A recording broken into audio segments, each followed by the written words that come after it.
மதுரையில் அரசு பேருந்து ஓட்டுநரை அதிகாரி செருப்பால் அடித்த வீடியோ வெளியாகி அதிர்ச்சியை ஏற்படுத்தியுள்ளது. மதுரை ஆரப்பாளையம் பேருந்து நிலையத்தில் பேருந்தில் பயணிகள் ஏறி அமர்ந்திருந்தனர். நீண்ட நேரமாகியும் பேருந்தை இயக்காததால் பயணிகள் ஓட்டுநரிடம் கேட்டுள்ளனர். அதற்கு அதிகாரி உத்தரவின்றி பேருந்தை எடுத்து செல்ல முடியாது என ஓட்டுநர் தெரிவித்த நிலையில் பயணிகள் நிலைய உதவி மேலாளரிடம் வாக்குவாதத்தில் ஈடுபட்டனர். இதனால் ஆத்திரமடைந்த உதவி மேலாளர் ஓட்டுநரை செருப்பால் அடித்துள்ளார். இதனை பயணி ஒருவர் எடுத்த வீடியோ வெளியானதை தொடர்ந்து உதவி மேலாளர் மாரிமுத்து பணியிடை நீக்கம் செய்யப்பட்டுள்ளார்.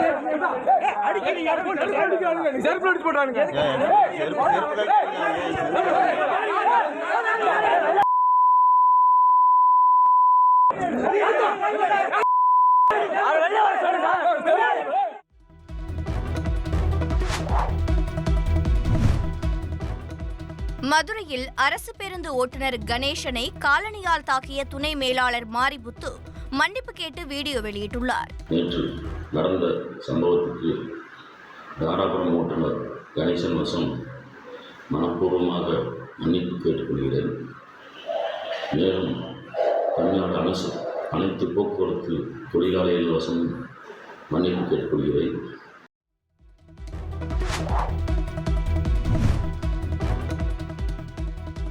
அரசு சேவை இல்லத்தில் சிறுமியை பாலியல் வன்கொடுமை செய்ய முயன்ற காவலாளி கைது செய்யப்பட்டு உடனடியாக நடவடிக்கை எடுக்கப்பட்டுள்ளதாக அமைச்சர் கீதா ஜீவன் கூறியுள்ளார். சென்னை தாம்பரம் அருகே உள்ள அரசு இல்லத்தில் 13 வயது சிறுமியை காவலாளி பாலியல் வன்புணர்வு செய்ய முயன்ற சம்பவம் பெரும் அதிர்ச்சியை ஏற்படுத்தியுள்ளது. கொடூரமான சம்பவத்தில் ஈடுபட முயன்ற காவலாளி மேத்யூ உடனடியாக கைது செய்யப்பட்ட நிலையில் சம்பவத்தின் போது காயமடைந்த சிறுமிக்கு சிகிச்சை அளிக்கப்பட்டு வருகிறது. புதிதாக சேவை இல்லத்தில் சேர்ந்த சிறுமி என்பதால் யாரிடமும் துணிந்து சொல்ல மாட்டார் என்ற தைரியத்தில் இந்த சம்பவத்தில் காவலாளி மேத்யூ ஈடுபட்டதாக தெரிகிறது.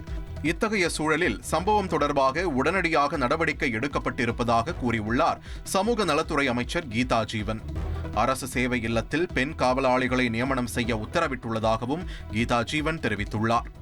குழந்தைகளுக்கு எதிரான வன்கொடுமையா இருந்தாலும் சரி, பெண்களுக்கு எதிரான பிரச்சனைனாலும் சரி, மிக மிக சீரியஸா எடுக்கணும்ன்றது நம்முடைய சிஎம், நம்முடைய முதலமைச்சருடைய உத்தரவு. முதலமைச்சர் அந்த நிலையில இருக்கிறதுனால இல்ல உடனடியாக அரசு நடவடிக்கை எடுத்திருக்கு. அவர் சந்தேகப்படும் நபர் மேல சிசிடிவி காட்சி வச்சு போலீஸ் காவல்துறை நடவடிக்கை எடுத்திருக்கு. உடனடியாக நாங்கள் இப்போ லேடி வாட்ச்மேன் கூடுதலாக 3 வாட்ச்மேன் இப்போ இந்த மேத்யூன்றவர் அங்க காவலராக இருக்கிறவர், அதனால பதிலாக 3 பெண் காவலர்கள் நியமிக்கிறதுக்கு இன்னைக்கு அங்க ஆட்சித்தலைவரிடம் நாங்கள் அறிவிச்சிருக்கிறோம். இதுபோன்ற குற்றங்களை ஏற்க முடியாது என கூறியுள்ள கீதா ஜீவன் பாதிக்கப்பட்ட சிறுமிக்கு அரசு முழு ஆதரவாக இருப்பதாகவும் பேசியுள்ளார். வறுமையின் பிடியால் அரசு சேவை இல்லத்தில் தங்கி படிக்கும் சிறுமியை பாதுகாக்க வேண்டிய காவலாளியே பாலியல் வன்கொடுமை செய்ய முயன்ற கொடூரச் சம்பவம் வேலியே பயிரை மேய்ந்த விதமாக அதிர்வலைகளை ஏற்படுத்தியுள்ளது.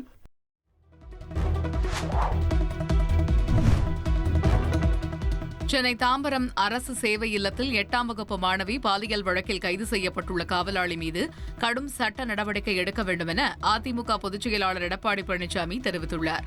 அரசு சேவை இல்லத்திலேயே மாணவிக்கு பாதுகாப்பு இல்லை என்று தெரிவித்துள்ள அவர், காலில் எலும்பு முறிவு ஏற்பட்டு மருத்துவமனையில் அனுமதிக்கப்பட்டுள்ள மாணவிக்கு உரிய மருத்துவ சிகிச்சை அளிக்கப்படுவதை உறுதி செய்ய வேண்டும் என்று வலியுறுத்தியுள்ளார்.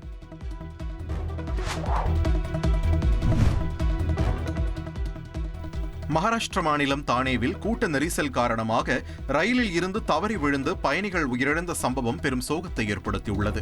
தானேவில் உள்ள மும்ப்ரா ரயில் நிலையம் அருகே கசாரா செல்லக்கூடிய ரயிலில் அதிக கூட்டம் இருந்ததால் பயணிகள் படிகளில் தொங்கியபடி பயணித்தனர். எதிர்ப்புறம் சத்ரபதி சிவாஜி மகாராஜ் டெர்மினஸை நோக்கி மற்றொரு ரயில் வந்துள்ளது. இதிலும் கூட்டம் அதிகமாக இருந்த நிலையில் 2 ரயில்களிலும் படியில் தொங்கியபடி சென்ற பயணிகள் மோதிக்கொண்டு கீழே விழுந்ததாக சில தகவல்கள் தெரிவிக்கின்றன. இருந்தாலும் ரயில்வே தரப்பில் புறநகர் ரயிலில் கூட்டம் அலைமோதியதால் நிற்கக்கூட இடமில்லாமல் பலர் படியில் தொங்கியபடி பயணித்த நிலையில் சுமார் 8 பயணிகள் எதிர்பாராத விதமாக கீழே விழுந்ததாக தெரிவிக்கப்பட்டுள்ளது. இதில் நிகழ்விடத்திலேயே 5 பேர் உயிரிழந்ததாக தகவல் வெளியாகி பேரதிர்ச்சியை ஏற்படுத்தியது. காயமடைந்தவர்கள் மருத்துவமனைக்கு அழைத்துச் செல்லப்பட்ட நிலையில் ரயில்வே போலீஸ் தரப்பில் விசாரணை தீவிரப்படுத்தப்பட்டுள்ளது. எதிர்காலத்தில் இதுபோல் நடக்காமல் இருக்க மும்பை புறநகர் ரயில்களில் தானியங்கி கதவுகளை பொருத்த நடவடிக்கை எடுக்கப்பட உள்ளதாகவும் ரயில்வே தரப்பில் தெரிவிக்கப்பட்டுள்ளது.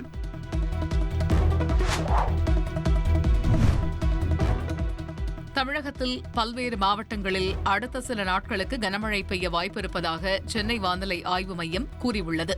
தமிழகத்தில் இன்று வேலூர், திருப்பத்தூர், ராணிப்பேட்டை, திருவண்ணாமலை, கள்ளக்குறிச்சி, விழுப்புரம், கடலூர், அரியலூர், மயிலாடுதுறை, கிருஷ்ணகிரி மற்றும் தருமபுரி மாவட்டங்களில் கனமழை பெய்ய வாய்ப்புள்ளதாகவும், நாளை ஈரோடு, கிருஷ்ணகிரி, தருமபுரி, திருப்பத்தூர், வேலூர், ராணிப்பேட்டை மற்றும் திருவண்ணாமலை மாவட்டங்களில் ஓரிரு இடங்களில் கனமழை பெய்ய வாய்ப்புள்ளதாகவும் தெரிவிக்கப்பட்டுள்ளது.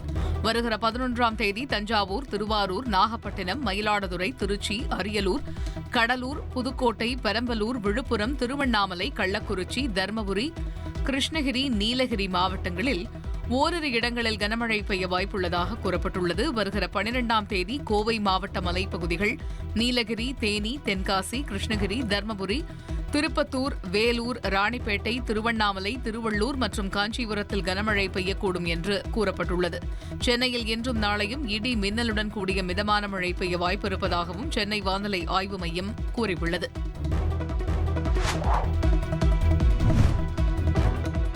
தமிழகத்தில் 2026 ஆட்சி மாற்றம் வரும் என பாமக நிறுவனர் ராமதாஸ் தெரிவித்தார். சென்னையில் 2 நாட்கள் தங்கிய ராமதாஸ் ஆடிட்டர் குருமூர்த்தி மற்றும் குடும்பத்தினருடன் ஆலோசனை நடத்தினார். மீண்டும் தைலாபுரம் செல்வதற்கு முன்பாக கோட்டூர்புரத்தில் செய்தியாளர்களை சந்தித்த ராமதாஸ் 2026 ஆட்சி மாற்றம் வரும் என்று குறிப்பிட்டார். தமிழகத்தில் திமுக ஆட்சியை தூக்கி எறிய மக்கள் தயாராகிவிட்டார்கள் அப்படின்னு அமித்ஷா பேசியிருக்காரு. 2026 மாற்றம் வரும் நினைக்கிறீங்களா? மாற்றம் வந்ததான் தெரியும். மாற்றம் வரும், கட்டாயம் வரும்.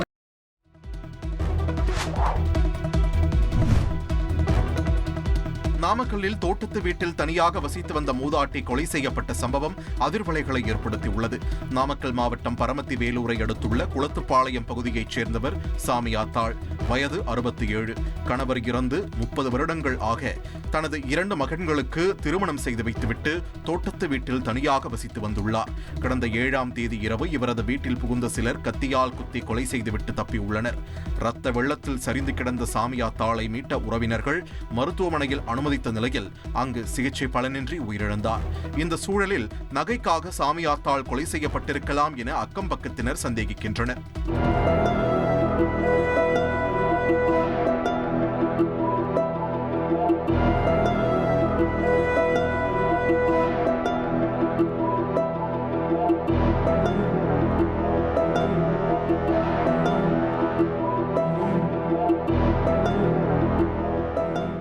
சம்பவ இடத்தில் விசாரணை நடத்திய எஸ்பி ராஜேஷ் கண்ணன், டிஎஸ்பி சங்கீதா தலைமையில் 4 தனிப்படைகள் அமைத்து விசாரணையை முடுக்கிவிட்டனர்.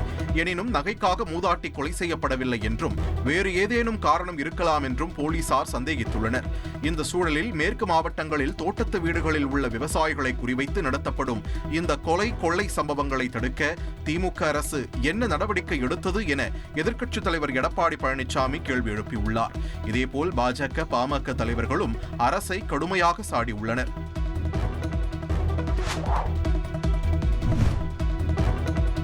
தமிழகத்தில் தொடர்ந்து நடைபெற்று வரும் தோட்டத்து வீட்டு கொலைகளை தடுக்க எடுக்கப்பட்ட நடவடிக்கைகள் குறித்து அதிமுக பொதுச் செயலாளர் எடப்பாடி பழனிசாமி கேள்வி எழுப்பியுள்ளார். இதுகுறித்து எக்ஸ் வலைதளத்தில் அவர் வெளியிட்டுள்ள பதிவில், நாமக்கல் மாவட்டம் சித்தம்பூண்டி கிராமத்தைச் சேர்ந்த சாமியாத்தாள் என்ற மூதாட்டி தோட்டத்து வீட்டில் மர்ம கொள்ளையர்களால் படுகொலை செய்யப்பட்ட செய்தி கேட்டு அதிர்ச்சியடைந்ததாக தெரிவித்துள்ளார். மேலும் தமிழகத்தின் மேற்கு மாவட்டங்களில் தோட்டத்து வீடுகளில் உள்ள விவசாயிகளை குறிவைத்து நடத்தப்படும் இந்த கொள்ளை சம்பவங்களை தடுக்க திமுக அரசு என்ன நடவடிக்கை எடுத்தது என கேள்வி எழுப்பியுள்ளார். மேலும் தமிழ்நாட்டு மக்கள் ஒவ்வொரு நாளும் பாதுகாப்பாக கடப்பதையே ஒரு அக்னி பரீட்சையாக மாற்றிய திமுக அரசுக்கு தனது கடும் கண்டனத்தை தெரிவித்துக் கொள்வதாகவும் எடப்பாடி பழனிசாமி குறிப்பிட்டுள்ளார். 2026 தமிழகத்தில் கூட்டணி ஆட்சி வந்தால் நல்லது என தேமுதிக பொதுச் செயலாளர் பிரேமலதா விஜயகாந்த் தெரிவித்தார். கரூரில் செய்தியாளர்களிடம் பேசிய அவர் இவ்வாறு தெரிவித்தார். அப்படி வந்தா நல்லதுதாங்க. கூட்டணி ஆட்சி வந்தா ரொம்ப நல்லதுதாங்க. தப்பு ஒண்ணும் கிடையாது.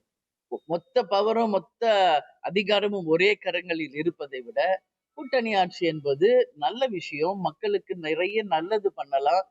தப்பே அப்படியே ஆளுங்கட்சியே தவறு செய்தாலும் சுட்டி காட்டலாம். நிறைய நல்ல விஷயங்கள் அதுல இருக்கு.